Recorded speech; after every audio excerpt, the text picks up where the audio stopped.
Can I take advantage of the presence of Atty Santiago, who I recognize to be the expert in the Government Procurement Act. Did you listen closely to the opening statement of Atty Berberabe? Yes, sir. Was she or was her office justified in disregarding public bidding?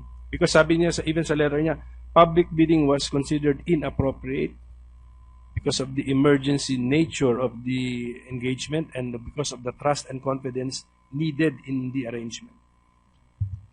Your Honor, first I will refer to the provisions of the law. Under Section 10 of RA 9184, or the Government Procurement Reform Act, competitive bidding is the primary mode of procurement.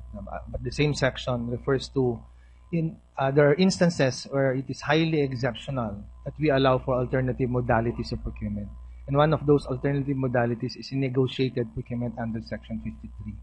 Now, under Section 53, there are a subset of modalities. Now, one of those will be emergency procurement.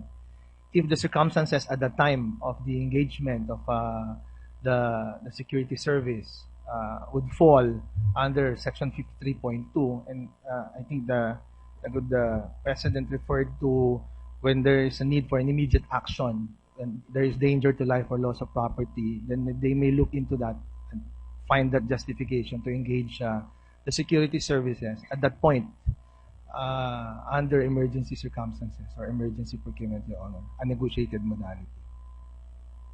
But after okay, for the first contract, but after 3 months, is it still an emergency? Your Honor, the provision is qualified by the term immediate action is necessary. There are 4 instances wherein emergency procurement can be availed of.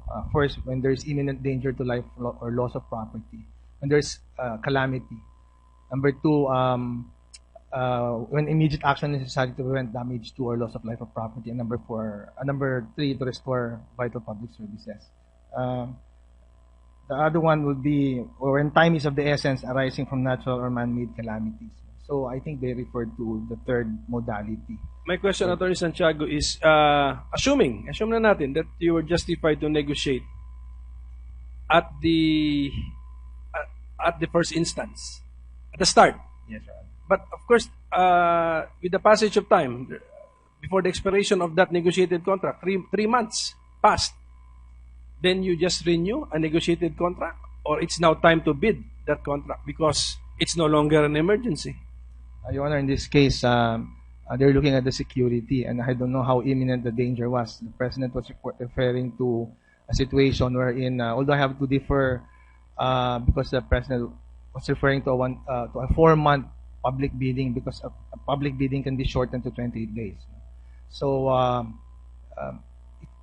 I would agree that this can be submitted for bids, Your Honor, after the first contract. My point is, kunyari nga, it's an emergency, then you entered into a 3-month contract. Then you prepare for the expiration of the 3-month contract by bidding out the next contract. Before it expires, Is that would you do that? Yes, or Your would Honor. you advise that?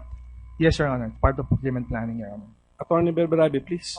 Mr. Chair, so ito po yung point na I was trying to clarify kanina, because subsequently we shifted to the letter D, which is consultancy. But as rightly pointed out by Senator Cayetano, this applies to a natural person. And that was what I was trying to explain in admitting that that's really a tough decision for us, because we applied it by analogy. Because at the time that we shifted to that trust and confidence, I had engaged the 3 bodyguards. So ako po naman iniisip ko, close-in security would be with me 24/7. Ikaw ba'y magbibid out?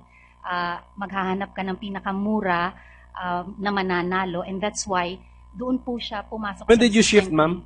When? Siguro after several Ilang cycles of the 3-month maybe, contracts? So that maklaro rin sa mind natin ni Atty Santiago, because I'll be asking his opinion. Maybe around 5. Maybe around 5 periods. Okay, so after 15 months, you shifted into a consultancy and you made Omni the consultant. Yes. Right. Okay, so dahil tapos naka-name na po yung 3, dahil nga kung may iba Naka-name po yung 3 bodyguards. Kasi Naka-pinpoint sila. Naka-pinpoint. But sa Omni, you are the consultant, but I'm requesting for these 3 for people. the 3, Okay, because claro. yun po yung ibig kong sabihin ng trust and confidence. So, doon na sa 3 kasi sila na po yung bumubuntot sa akin ng 24/7. So, kaya I hope na siguro maintindihan ng madali ng mga government officials who are availing of close insecurity. We get the preliminary, preliminary, I'm putting you on the spot, Atty Santiago. Just give us your preliminary assessment of legality or compliance with the law. Anyway, pagbalik mo sa opisina, have your people double check your opinion and give us your final official opinion or position on, given the facts shared with us by the Atty Berberabe. Your Honor, I will just refer to the section 53.7 of the rules. This refers to engagement of highly technical consultants, and this provision refers to individual consultants, Your Honor.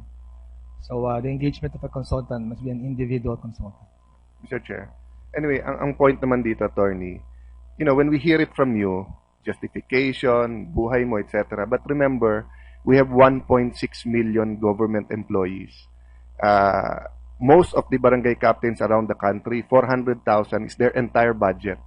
So kung susundan nila example mo at ina-negotiate, magkakaproblema tayo. So can you refer that to your legal and do something about it? I think there will be a way that you can keep the 3. They might even be making more money if you engage them directly.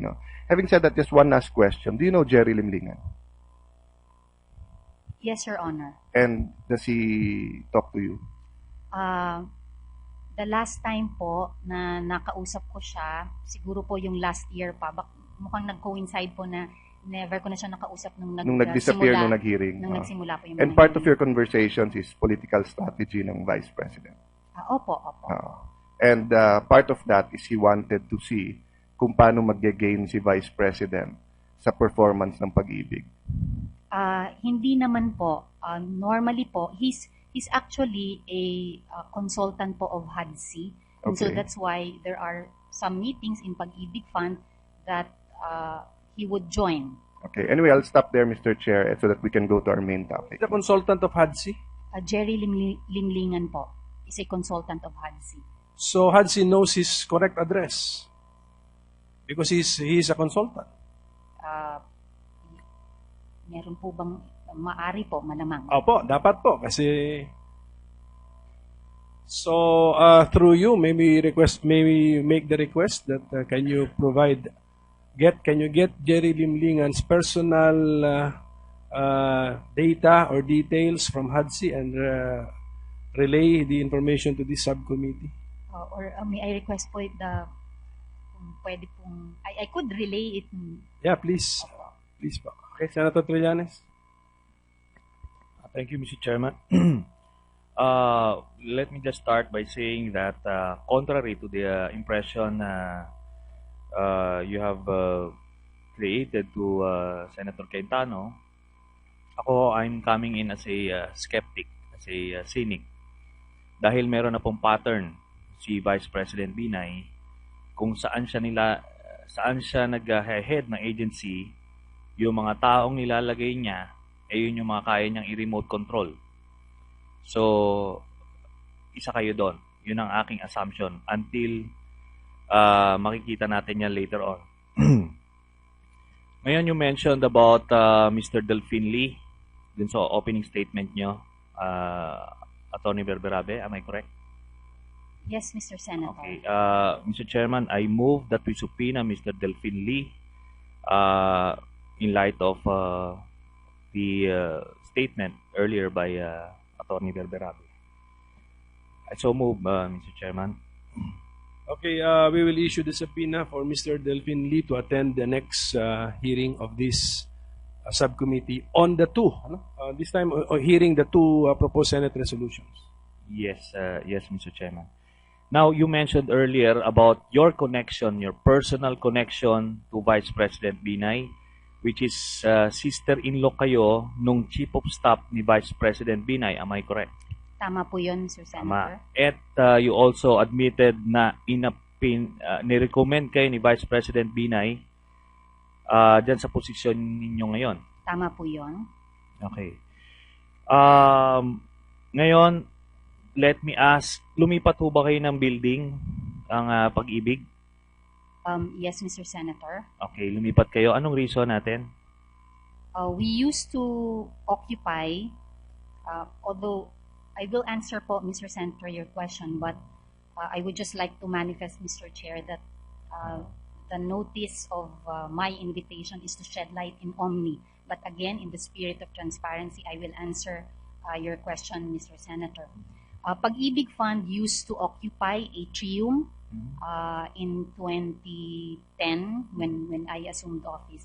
And then subsequently, there were questions on the structural integrity of the building. I was in conference with DPWH engineers sapagkat there was a day that we had to evacuate the employees in the building because there were tremors that were experienced in Atrium. And so I had to ask for experts to assess the structural integrity. And no company could certify the structural integrity. So even the DPWH, I asked them also if they could certify, because once I have that certification, I would ask the employees to go back to the office. In fact, ang tanong ko po doon sa mga engineers na nag-evaluate ay miski ba kayo, ang mga pamilya nyo ay okay sa inyong ipabalikin dito sa building na ito. But I did not get a certification to that effect. And so we moved out of Atrium. At first, nandudun po kami sa mga branches, naghiwa-hiwalay. And then as of now, we are leasing 2 buildings.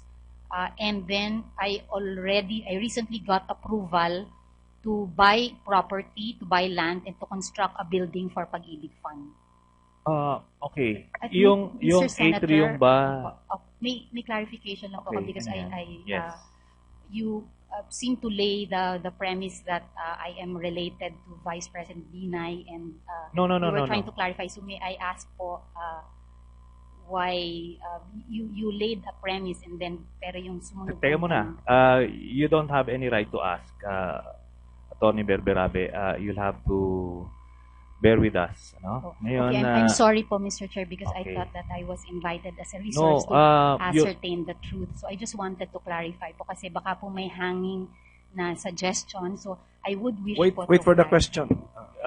You just Thank you, wait, Mr. Atty Chair. Berberabe. Now, I earlier manifested about the expansion of this investigation to include alleged or reported anomalies Yes, in Pag-ibig. So, ano na yan? Free for all na yan. Lahat na yan. So, as the president of Pag-ibig, you should be prepared to answer all questions. Okay? but Mr. Chair, ang ibig ko pong sabihin yung notice for today. Don't worry, ma'am. I will convince my colleagues here to give you time to prepare. But I already sent to you a copy of Proposed Senate Resolution 1114. Nandiyan na sa'yo. Which you could bring home or back to your office so you can prepare. So, ito po ba yung about 2 issues, yung Omni at saka yung insurance Hindi. brokerage? Marami. Basahin nyo na lang po. But Marami po. but now, let just answer the questions of Senator Trillanes. But if you're not ready, just say you're not ready with the information. Marami tayong issues, Atty Berberabe. Sinasabi ko nga sa inyo. Kahit saan mo dalhin, si Vice President Binay, nagsasanga-sangay anomalya. Ganun ang ginawa niya sa Makati, ganun ang ginawa niya sa Boy Scouts of the Philippines, at ganyan ang ginagawa sa Pag-ibig. And we will show you all of these things later on. So, you should be prepared for that. Ang, nawala tuloy ako sa office. Yung atrium ba ginagamit as of the moment? Abandoned na ba siya? Is it condemned sa building? As of now po, I don't think that there has been an issuance that it has been condemned. We have So, been wala. waiting, in fact, for the issuance of the Okay, pero lumipat na rin kayo just the same. Lumipat po kami because we were Saan not building kayo able. lumipat? So we moved to one in Makati, which is the Petron building. So we're occupying, I think, 7 floors in Petron. And the And other one is in Shaw Boulevard, in Shaw Boulevard. the JELP building. Sino may-ari nun? Jelp Building is Joseph Estrada and Loy, I think it's Okay. Pimentel. So, yun lang. Pwede lang pakibigay yung lease contracts nyo dito sa pinaglipatan ninyo. Ano? So, naintindihan naman natin yung safety. Pero kung ginagamit pa rin yung building as of the moment, kung hindi pa naman siya condemned, then it negates your earlier assertions. Okay? So, okay, Mr. Chair, the Makati government, in fact, has said that the next step to remove the compromised situation in the structural integrity requires that it has to be retrofitted. But because it's an old building, I'm ready to concede that. Just submit to us the lease contract agreements for the two buildings that we transferred to, the one in Makati and the one in Shaw Boulevard. Okay, so yun lang ho yan. Then next, can you submit also, or for that matter, can we just subpoena these documents, Mr. Chairman, the list of developmental loan recipients of Pagibig from the time you assumed office? And yes, sir. I think my office got na the notice or the subpoena for the documents. And did you bring those documents? Ay, hindi po, kasi kanina lang po na in-email sa amin. So kanina lang nalaman na dumating po yung notice. There was a deadline given on Monday. So next week naman magkikita ulit tayo, or this is your first and last appearance, tapos kagaya nila Mayor Junjun, mawawala ka na rin? Ako po ay bilang presidente ng Pag-ibig Fund, Yes. I am aware of the accountability and transparency. So can you give that commitment? Kasi So I will attend po pag when medyo I am... mainit na yung sitwasyon, alam nyo, nawawala na sila rito. I will attend when Okay, I am you will- invited. You will attend. So, developmental loan recipients, yung list of accredited insurance providers. Yan po. Okay. So, can we expect that, can we expect those documents to be submitted here before the hearing on Thursday? Yes, Your Honor. Yes. Okay. So, that's all, Mr. Chairman, for... Yes, we will give Atty Berberabe time to prepare. So you have a copy, ma'am, of proposed Senate Resolution 1114, and if you are to be invited again, it would be about this. So please prepare on Senate Resolution 1114. Now, any questions Yes, for sir. Atty Berberabe? Mr. Chairman, let me just clarify. I said that is my perception and what I heard about your personal integrity. But like Senator Trillanes, I heard of some anomalies in the Pag-ibig. But I agree with you, it will be unfair without coming out with the allegation, and we will get there.